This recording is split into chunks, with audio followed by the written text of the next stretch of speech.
हमारे सहयोगी आनंद इस पूरी खबर पर नजर बनाए हुए हैं। आनंद, देखिए जीएसटी काउंसिल की अहम बैठक है, इसमें क्या कुछ निर्णय लिए जा सकते हैं? देखिए जीएसटी के बारे में कहा जाए तो 2014 का जिक्र कर लें, 2019 का जिक्र कर लें, दोनों ही जो सरकार रही किस तरीके से जीएसटी को लेकर बूस्ट हुई है जीएसटी, और उसमें कलेक्शन काफी अच्छा किया गया। अब क्या लगता है ये जो बैठक हो रही वाली है, इस बैठक में क्या कुछ खास निर्णय?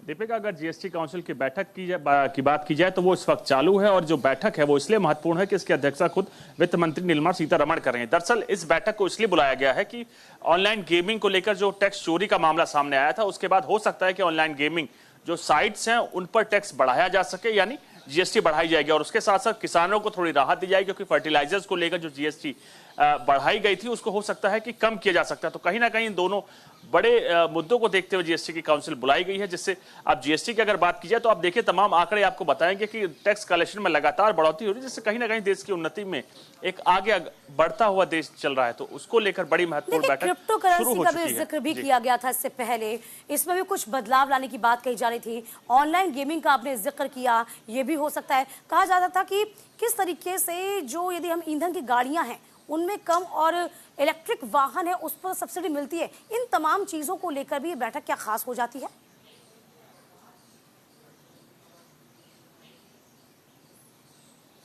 देखिए, इन सब तमाम मुद्दों को लेकर मंथन होगा, लेकिन निर्णय कितना निकलेगा वो देखने वाली बात है। जैसे कि आप क्रिप्टो करेंसी की बात कर रहे थे, तो उसको लेकर आरबीआई खुद अपनी डिजिटल मनी लेकर आ रहा है, यानी इंडियन रुपीज डिजिटल तौर पर लेकर आ रहा है। तो क्रिप्टो करेंसी को कहीं ना कहीं कोशिश की जा रही कि उसको रोका जा सके, और उसके साथ साथ बाकी जो आपने तमाम मुद्दे करे उसको लेकर भी जिक्र होना है। लेकिन कितना जीएसटी में फेरबदल होगा वो देखने वाली बात होगी। जो बड़े जो दो मुद्दे हैं उसमें से एक खुद ऑनलाइन गेमिंग साइट का है, और दूसरा फर्टिलाइजर समेत तमाम चीजों पे जो जीएसटी कम की जा सकती है उसको लेकर मंथन किया जाएगा।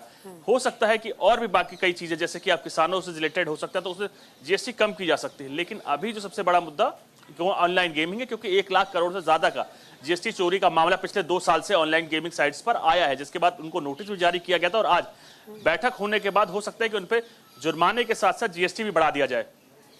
देखिए, हम ये देख पा रहे हैं किस तरीके से निर्मला सीतारमण को एक बार फिर से 3.0 सरकार में वित्त मंत्री बनने का मौका मिला है। अब आगे की चुनौतियां क्या नजर आती हैं?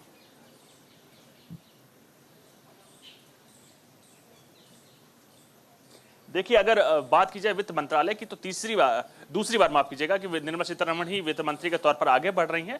तो चुनौतियां तो हमेशा रहती है, क्योंकि आप देखिए जो वर्ल्ड वाइड चीजें चल रही, कहीं ना कहीं तमाम इस वक्त 2 युद्ध एक साथ चल रहे हैं, चाहे आप इजराइल गाजा की बात की जाए, चाहे रशिया यूक्रेन की बात की जाए, तो कहीं ना कहीं उससे वर्ल्ड ऑर्डर है जो, और डिमांड एंड सप्लाई पे असर पड़ रहा है। तेल की कीमतें लगातार बढ़ रही हैं, लेकिन अगर भारत में आप देखें तो उसको स्टेबल रखना एक बड़ी परेशानी है। उसका कारण यह है कि भारत तेल इंपोर्ट करता है 80% से ज्यादा बाहर से, और वो डॉलर्स में होता है, और डॉलर्स को स्टेबल रखना इतना आसान नहीं होता, क्योंकि इंडियन रुपी के ऊपर भी उस दारोमदार लगा रहता है। और कल ही आपने देखा कि सीएनजी के 1 रुपए बढ़ा दिए गए हैं। तो कहीं ना कहीं तमाम चीजों को एक सुचारू रूप से महंगाई को नीचे रखना भी एक बड़ी जिम्मेदारी निर्मला सीतारमण के ऊपर ही है, और तमाम चीजें ज्यादा से ज्यादा, यानी टैक्स का जो सरकार का जो पैसा है उसको बढ़ाया जा सके, देश के विकास को एक नई गति दी जा सके। तो ऐसे तमाम प्रोजेक्ट्स हैं जो इस वक्त देश में चल रहे हैं, जिसको लेकर फंड जारी करने से लेकर रेवेन्यू निकालने से लेकर तमाम जिम्मेदारी निर्मला सीतारमण की है। यही कारण है कि उनको पिछले 2019 सरकार में जब उनको वित्त मंत्री बनाया गया था, तो इस बार भी उनको कैरी ऑन करते हुए 2014 में भी 24 में भी उनको वित्त मंत्री के तौर पर आगे बढ़ाया, क्योंकि कई योजनाएं उन्होंने खुद चालू। हाँ, देखिए हम देख पा रहे हैं किस तरीके से आनंद, यदि 3.0 की सरकार जैसे ही प्रधानमंत्री मोदी ने संभाली, किसानों को एक बड़ी सौगात से भी नवाजा गया। ठीक है, यहाँ पर फर्टिलाइजर के क्षेत्र जो किसान ऐसा मुद्दा देश में बन गया था जिसमें कहीं ना कहीं सरकार को भी खतरा था। पहले दिन फर्टिलाइजर का जिक्र करते हैं तो 5% की दर से जीएसटी लगता है, जबकि सल्फ्यूरिक एसिड की बात करी जाए, अमोनिया जैसे की बात करी जाए, 18% से ऊंची दर से कर लगता है। तो क्या लगता है यहाँ पर भी कुछ रिलैक्सेशन दी जा सकती है?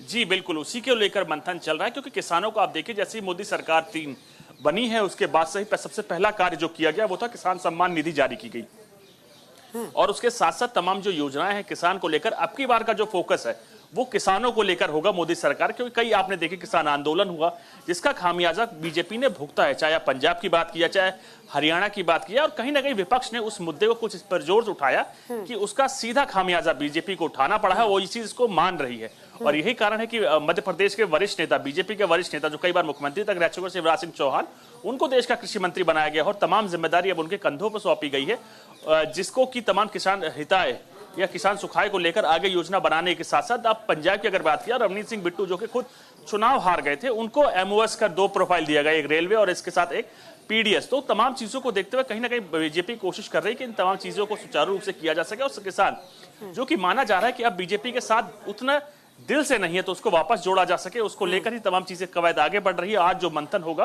वो फर्टिलाइजर पे होगा, और जो आपने खुद बताया कि फर्टिलाइजर की अगर बात की 5% जीएसटी लगता है, लेकिन उसके साथ अमोनिया पे 18 और बाकी उसपे भी 18% लगता है, तो उसको कम करने से।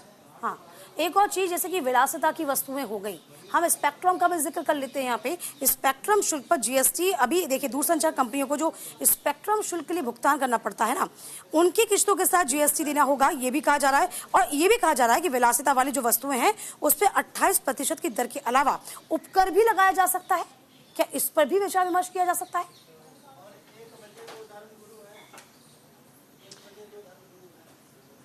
जी, इसको लेकर अभी मंथन चालू है, क्योंकि लग्जरी प्रोडक्ट के ऊपर आप देखिए वैसे ही सबसे ज्यादा 28% जीएसटी लगता है। उसके आगे अब क्या सरकार निर्णय लेगी वो देखने वाली बात है, लेकिन मंथन इस पर होगा। और सबसे बड़े 2 मुद्दे हैं, उस पर सबसे ज्यादा मंथन होगा। उसके बाद तमाम ये जो आप बाकी लग्जरी गुड्स की बात कर रहे हैं, तो उन सब तमाम चीजों पर मंथन होगा। अब देखने वाली बात ये होती है कि उसका निष्कर्ष क्या निकलता है, वो कुछ देर बाद ही लगभग पता लग जाएगा। जी चलिए, बहुत शुक्रिया।